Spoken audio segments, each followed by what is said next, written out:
Hello, and welcome to Speaking Of.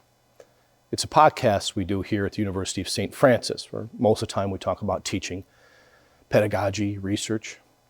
We even did a podcast recently with President Lance Ritchie. Great guy. But today's episode is going to be a little bit different. We're going to be talking with a friend, a colleague, and podcast collaborator, Megan Wharry, who's currently battling stage 3 breast cancer. October was National Breast Cancer Awareness Month. We wanted to get this out here as soon as we could to hear her story, to hear her struggle and her bravery and her strength. It's a great message for everybody, including the students. Sit tight, folks. Welcome to the show, Megan Wharry. How are you? I'm okay, doing as good as can be. I have been recently diagnosed with stage 3 breast cancer and have been battling that journey and challenge of my life since this summer. But this summer, we just thought everything, I was just going through all the testing and didn't think that that was going to be a fight that I was going to have to endure. Well, I don't think anybody ever thinks that's going to be the case, right? Yeah. Well, let's go back a little further. Okay. Is this something that you've just, I'm not going to worry about tests and whatever, and suddenly you got a test one time? Have you been proactive with things? I have. I've been very proactive. I've been getting mammograms since I was 40, and I think that's the baseline that they encourage you to start doing that. So I went ahead and I did my mammograms at the age of 40 religiously, as my father's sister died of breast cancer. That had always been in the back of my mind. I had been reassured that normally it's a higher percentage of breast cancer risk if it was on my mom's side. Really? Yes. I wonder why that is. They just say genetic standpoint. They say if it's on your mother's side, you just have a higher chance of the risk of breast cancer. However, I favor my father's side, and joke was this Halloween I was going to go as my dad because I look even more and more like my father. House robe, getting a newspaper, pretty much with a shirt. cane. Just need to knock out a couple teeth, and I'd look like my dad. That's a really dedicated Halloween costume. Yes, but in my mind, I knew I always favored my father, and I had told my doctors, even though this was my aunt that had passed away, it still concerned me. And so we did the BRCA gene test. And what is that exactly? I've heard this. It's all over the news, but yeah, I don't know that I understand that. It is a gene that can be tested, and if you test positive for it, you have a much higher risk of ovarian or breast cancer. We're talking much higher. We're talking about 30%. We're talking 80, 90%. I wish I could give you a more concrete percentage. I'm not 100% sure, but if you do test positive for it, it is highly recommended that you get a hysterectomy and a mastectomy. Really? Just because you run such a higher risk of ovarian cancer and breast cancer. I tested negative. No genes. No genes. Clear as can be. Mm-hmm. And again, because of my aunt, we did a whole gamut of genetic testing. Surprisingly, I am normal. I ran the risk of just a 17% chance of any type of cancer. 17. You big smoker? I'm not. You big drink a bunch of pesticides? I don't.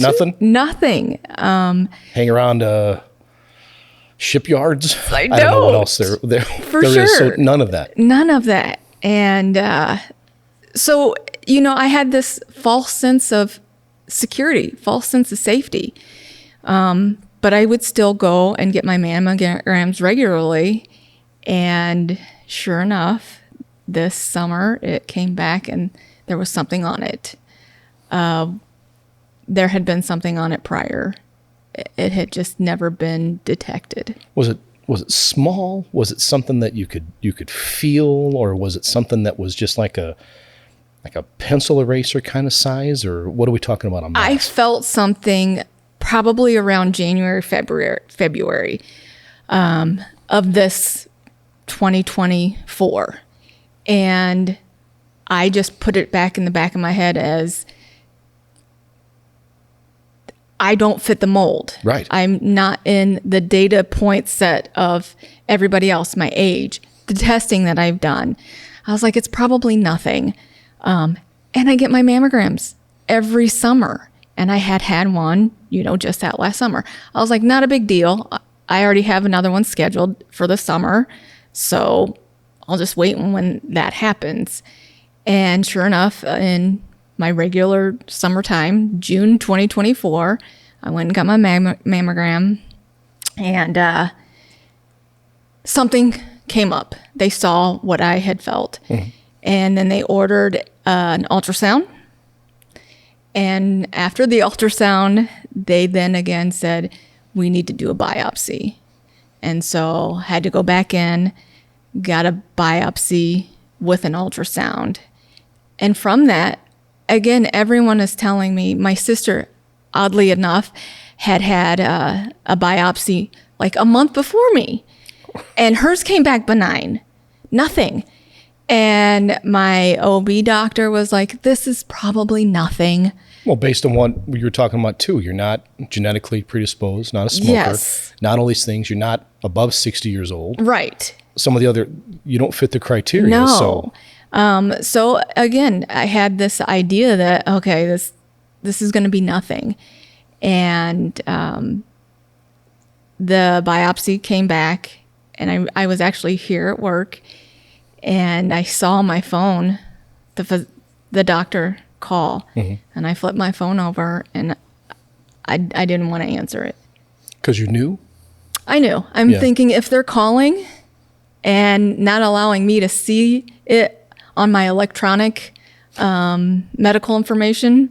Oh, should that have, so in your mind, if they'd have just sent that out, it's not a big deal. Yes. But since they're making a phone call, there needs to be a discussion here. Yeah. Never thought of it that way. I flipped it over, and I'm like, I'm not going to answer it. Well, they didn't leave you a voicemail with that, right? Oh, they did. They did? They did. I waited until I got home, and I have 3 kids. My older 2, I think my daughter was here at school. My middle son was at work. And then I had asked my husband to take our youngest. He had drum lessons. Normally I take him, and I was like, could you take him? I didn't tell him why, and thankfully he didn't give me a hard time, and he took him. How old is he? He's 12. Okay. And he went ahead and took him, and I went and sat down on the computer and still did not want to listen to the voicemail. And I brought up my results, and it said right there, abnormal. So what happens next? You get that kind of information back, life-changing. Honestly, what goes through your mind at that point in time? I didn't think it was life-changing because, again, I thought we caught it early. Yeah. In my mind, I thought this is early because I've been doing all the right things. For so many years. Yes. So as devastating as the word cancer is, I was like, this is probably early. And I go in, and one physician is telling me we've caught it early. I'm like, this is great. Yeah. We've got great news. And then I was sent on to a surgeon, and the surgeon said, I want to run all these tests on you. And I thought, wait a minute, we've got good news. And she reordered an MRI, reordered another mammogram, reordered an ultrasound because she did not like what she saw. And in that, it came back that the tumor was 7 centimeters. But how big is that actually? Since we're in the United States. And, since I don't know how big that we're is. brilliant with our math, aren't we, Eric? I don't know I don't how know. big. I really have no concept I of don't that. either. But we were initially told it was only 1.9 centimeters. Oh, that's a lot different. That's a lot different. That's a lot different. And the surgeon said, no, it is much bigger. And because it is much bigger, I need to know what I'm getting into. Right. I went through so many tests. When they say you fight cancer, I never really understood what that meant. I had an MRI, a CT scan, a body scan, a bone scan. Those are just challenges in itself. And even going through those testing, it puts your mind in a sense of despair. Really? It really does. And she needed to know if it was elsewhere in my body. And going through those tests were probably worse than the mastectomy and the chemo that I'm going through, because once it's in your bones, you're just going to be treating the symptoms. Really? Yes. And thankfully, it was not in my bones. They did not find it in any of my other organs. However, I had to do a second biopsy, and they went in and they took a biopsy off my lymph nodes under my armpit. And sure enough, the one lymph node they pick did not have anything in it. But you can pick other ones. Other You places, would think. Right? And so I remember leaping off the table to the surgeon when she told me that it wasn't, because again, knowing my past of all the testing that I did, I never got online to look because of the trauma you go through of wondering what that's going to say. Oh, yeah. So I think everybody does that. Yeah. You get some medical diagnosis, you're like, oh, I don't want to look. I guarantee this is Right. nth degree worse than Yes. what I have. It freaks you out. So she said, it's not, the biopsy they took, it's not in your lymph nodes. And I jumped off the table and I gave her a hug. Eva, she looked at me and she said, there were some other spots that I wanted them to biopsy and they didn't. Do I have permission when I go in to, if I see anything, to take it? And I said, of course. Yeah. When you go in for surgery, take what you feel is necessary. So September 11th, I had the mastectomy. We were going in thinking that it was just going to be the mastectomy. She was going to look at my lymph nodes. And she went in and she took all of my lymph nodes under my armpit. Just on that one side. Just on this one side, yes. They have no reason to believe that anything is on my left side. Of course, I was still out. I was still asleep. But my understanding when she gave the report back to my husband, my father, and my sister, it was quite devastating. My sister broke down. My father broke down. My husband was in shock. They're dealing with this just as much as you are. Yes. In every way. In every way. So what was the test results back when they get the lymph nodes? Yes. How many are there actually? She took 17. 17. And of 17, 8 of them tested positive for cancer. One of them had started to metastasize. Yeah. And that's why I'm doing the chemo.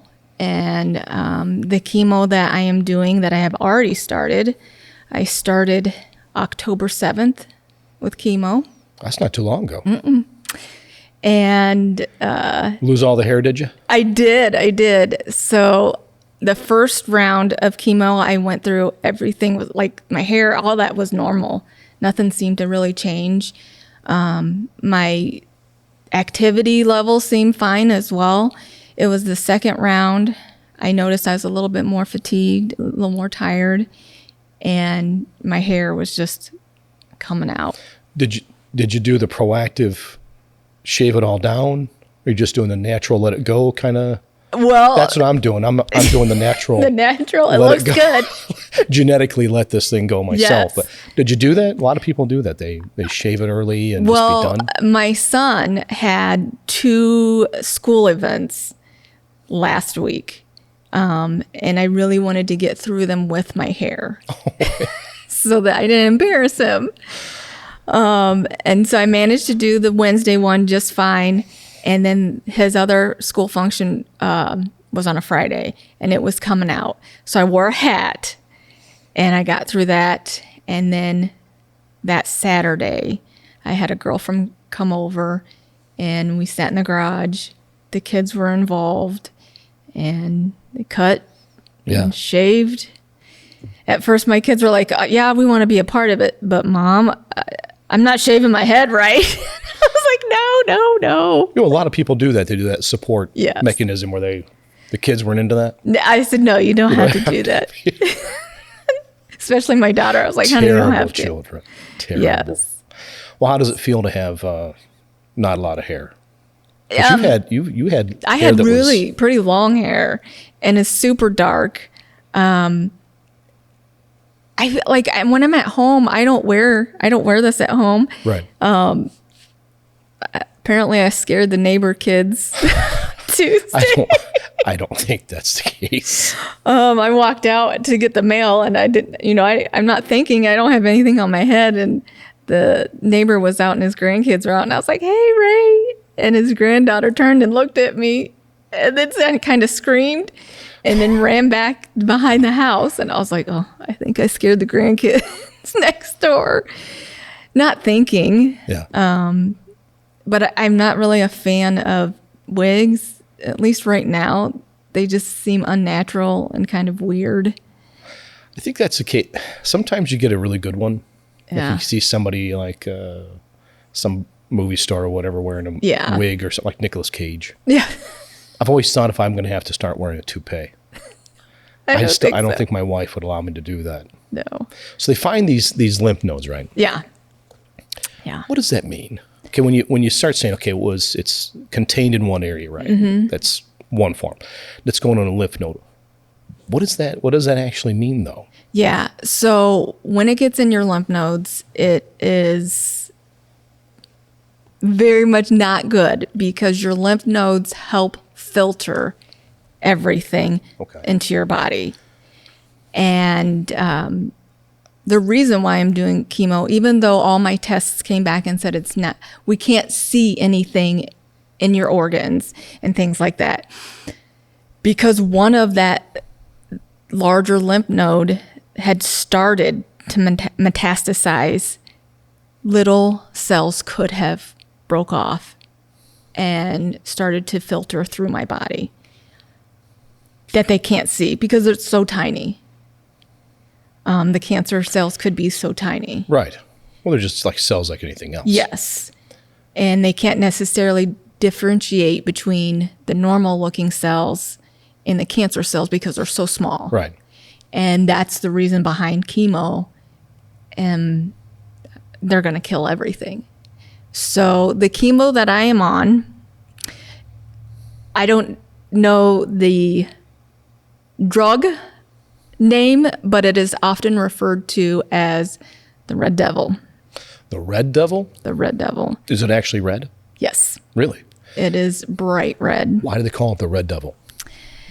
Because it's red. Shocking.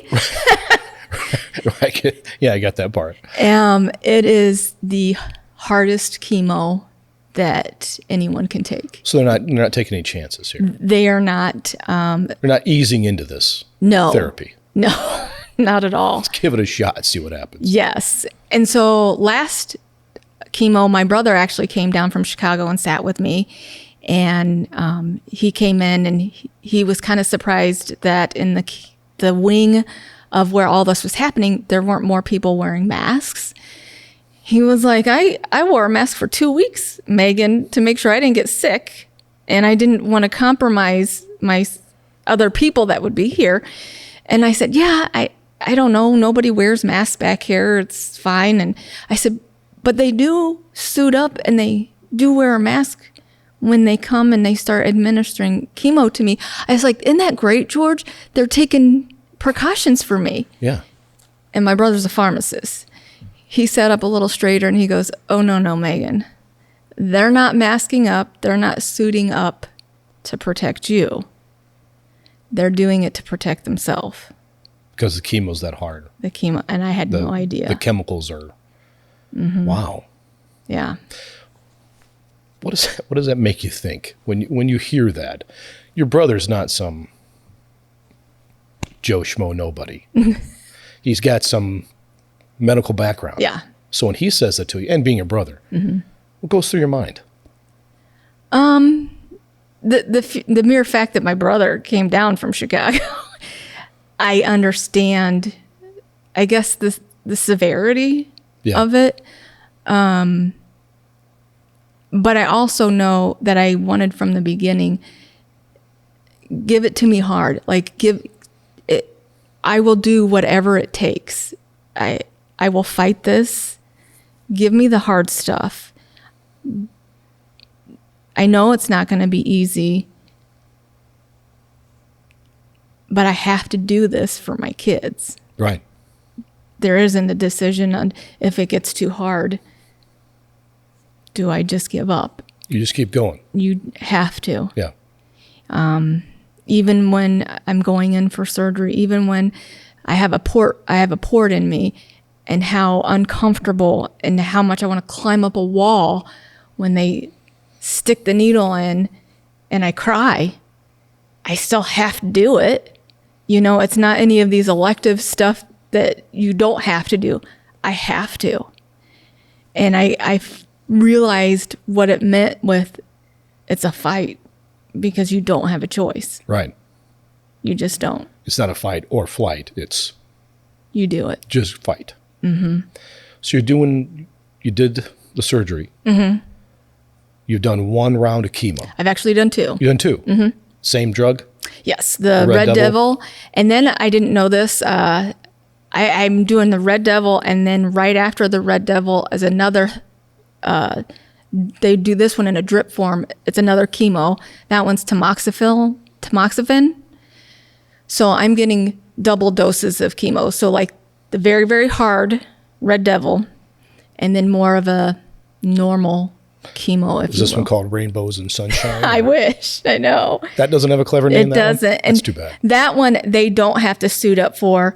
They attach it to my IV drip thing, and it just drips through that chemo. So other than the hair falling out, what did that feel like when the chemo goes in? Does it feel different? Does your body feel different? What happens? Doesn't. It really doesn't. I don't really feel anything. The big side effect typically is nausea.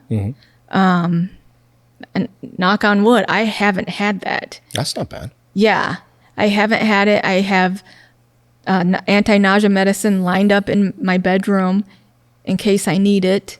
But none of that. That's great. And it could be my age. You're a little younger and able to tolerate it. Handle it. That could be. Yeah. Pardon me.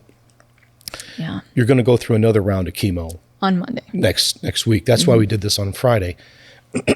Pardon me.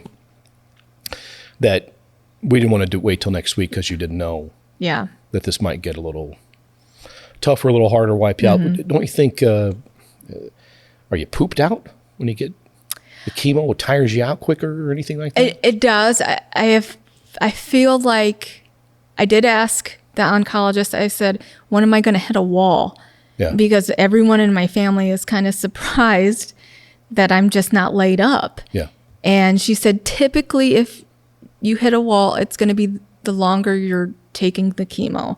So I've done 2 rounds. I have 2 more rounds of the Red Devil.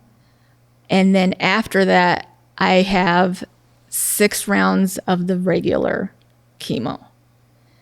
And she says the longer you're taking chemo, typically down the road, you'll get more and more fatigued. I could see that. Yeah, because your body is dealing with this poison It's very much so what it is. that's in your body. So how many months are we looking at from this point on? How much do they look? Okay, the therapies we're going to do are going to take how long? Yes. So, me being me, and I don't like to put things off. Why put off the inevitable? After I get done with the Red Devil, I have a week, maybe 2 weeks that I can take a break and then go on the regular chemo. They say, depending on how your body tolerates, that one they do give an option of every other week, or you can hit it every week. Me personally, I want to get it done. So I'm going to desperately try every week. And that is for 6 weeks by the first of the year. Okay. For that. And then I will have 8 rounds of radiation. So to do the radiation, is that another chemical? Do they hit you with laser beams? Does it come in a spider? I'm not Because you've 100 seen every Marvel comic book has to do with radiation. Right. The I'm not Hulk alone. 100% sure. I don't know anything about radiation. They tell you not to get on, don't Google stuff. So I don't get online. I don't look things up. But my understanding is it's a surface. So it's a surface on the skin, and it can burn you. Well, I imagine so. Yes. So they'll go through the skin on the top, and they'll administer the radiation through the top of my chest as well as under my armpit to address the lymph nodes. But those, from my understanding, from what people have told me, that's easy. You don't have any side effects except for the possible burning, like a sunburn. Do you have to stay away from other people because of? That is a good question. I mean, because you have. Yes. If I stuck a Geiger counter on you, would it go off? I mean. So the chemo, the Red Devil that I'm on, they told me for the first 48 hours, nobody should use my toilet.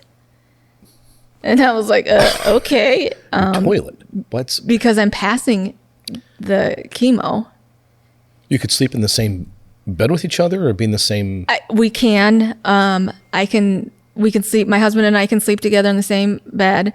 I have to wash my bedding once a week. I am not supposed to wash my clothes with everybody else's. Okay. I'm not allowed to give kisses. So my 12-year-old was like, "Yay, no kisses from mom." He's a boy, right? Yes. Yeah, that's awesome. I can't. Nobody in my family can eat after me until all of this is done. And I believe it's the Red Devil.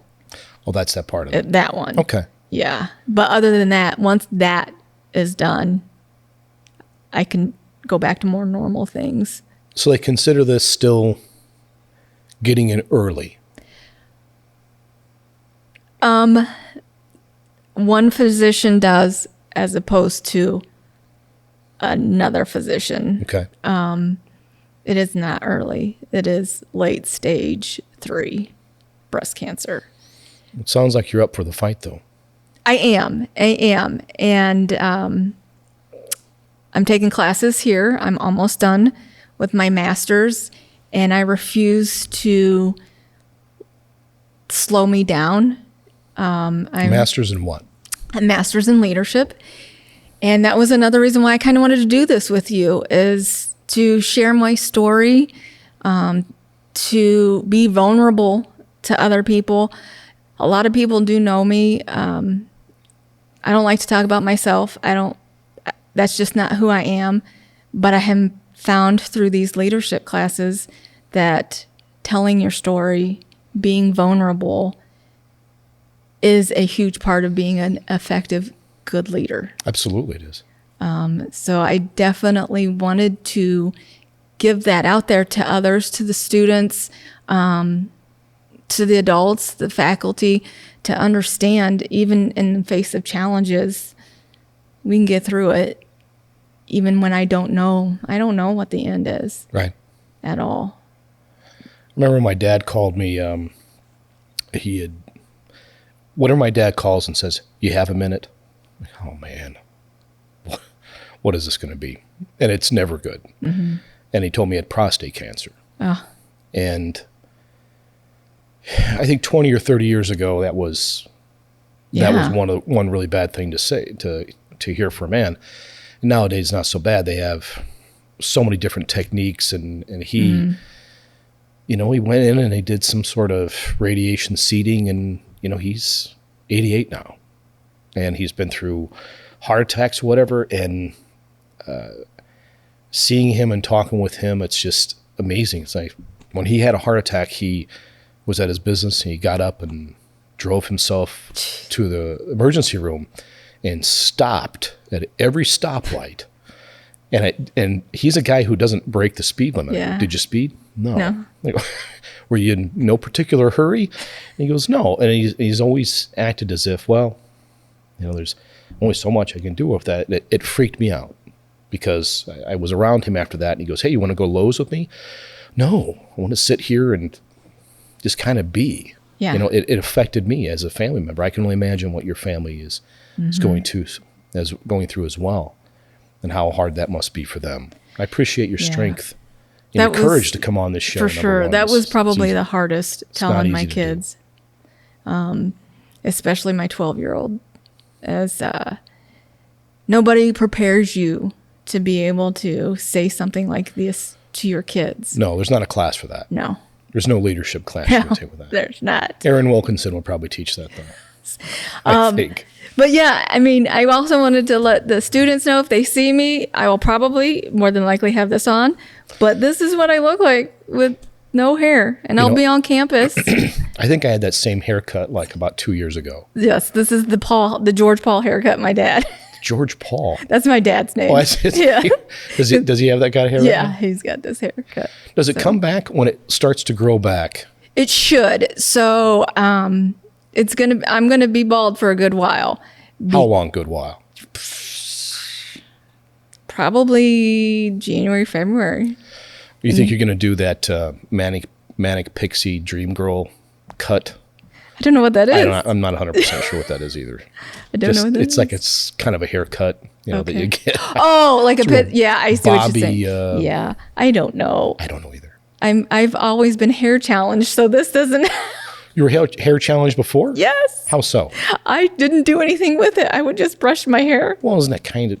That's all I did. I think I'd be hair gifted. It's not a challenge. Just mine. It's like, you got to paste things over, make sure the glue's on there nice and tight. That's lovely.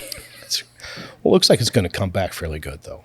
I think so. And it is what it is. It's hair. Because you and I met when John and I were doing this. I'm not even sure what the podcast was. Okay. And it was over in Dormer. Yes. And we're going to show a quick clip here. Pause for a second. 2 o'clock. Okay. Let's see. You're fine. Yeah, you guys can go. You're good. Made me fall over. I don't really think this is working. I know.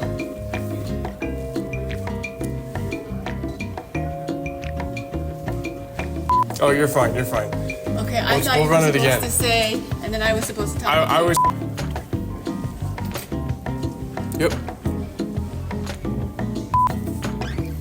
Did he say podcast? I'm pretty sure they all have podcasts. See, we didn't get a chance to use this because I came in and you weren't doing anything anyway. It was in the summertime. Yes. And I said, hey, you want to help us out? And you went, yeah. Nobody ever says yeah. Do they, John? No.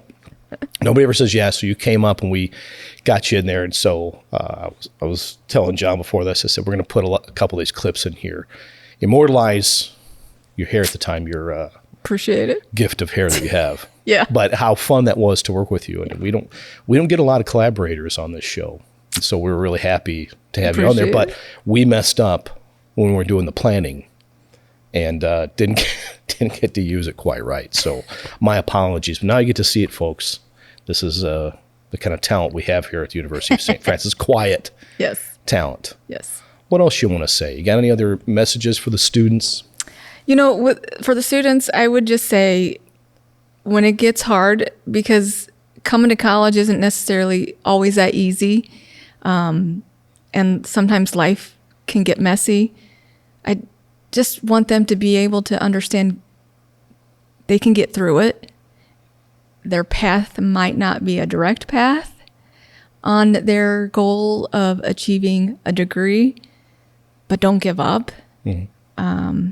I've seen so many high schoolers and college students that I don't necessarily say they give up, but they sometimes don't know who to ask for help. And just remember, when it gets hard, ask for help. That's something I found out with this cancer. I had so many people here at the university, as well as my former employer, come and give us dinners and pray, and just be there for our family. So to encourage the students that if they need help, to seek help. And there are so many people that, especially here at St. Francis, willing to help achieve their goals and not to give up. Thank you so much for being on the show, sharing your story. Thank you. I hope you all the best. Godspeed in your recovery. Please. Thank you for your strength and your courage. Thank you, Eric. Thank you so much.